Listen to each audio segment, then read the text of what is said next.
Hi folks, our 59th installment now.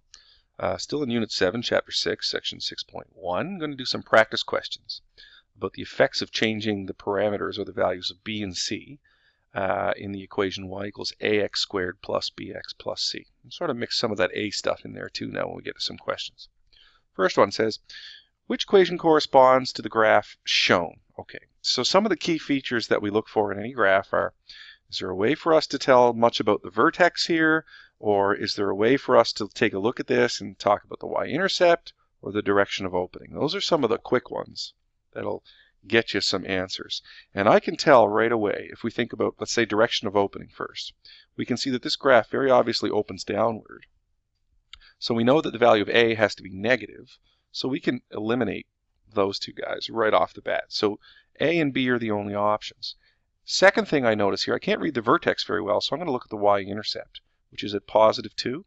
So I know that this first option has got to be out because we know that the value of c tells us exactly what the y-intercept is.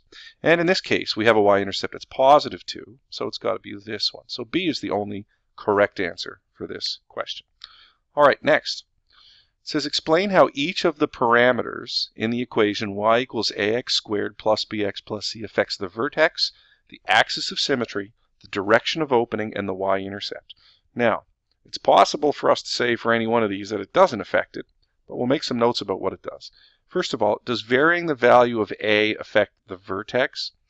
Not really, because a just changes sort of the stretch on the graph or the direction of opening. If I change a by itself, and there's no values of b and c, then nothing is really going to happen. So unless I have a value of b present, then I can't get any effect on the graph from just the value of a. What about the axis of symmetry? It's the same idea. It will affect the axis of symmetry if I have a full equation, but if it's just like y equals ax squared, I'm not going to get anything without the value of b having an extra effect there. What about the direction of opening? Yes, for sure. If a is positive, the graph opens upward. If a is negative, the graph opens downward. And the y-intercept? Nope, no effect whatsoever. So a really affects the shape of the graph, and it affects the direction of opening and whether or not it's positive or negative. Okay. So the vertex, does the value of b affect the vertex? Yes, indeed. Okay. Both vertically and horizontally. So changing the value of b can affect it both vertically and horizontally. So very important for where the graph ends up with the value of b. What about the axis of symmetry? Yes, if we're going to move the vertex horizontally, then the axis of symmetry can be shifted both vertically or both left and right here. So we can go both ways with that. And what about the direction of opening? Nope. No, sir. The only thing that affects the direction of opening is the value of a. And does it have any effect on the y-intercept? Nope, none at all there either. Okay, let's look at the value of c. Does the value of c affect the vertex? Well, it does, but not the x-coordinate.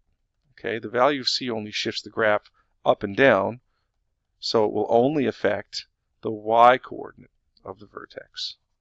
Okay, and what about the axis of symmetry? Well, axis of symmetry is purely determined by the x-coordinate at the vertex, so the value of c will have no effect on that whatsoever.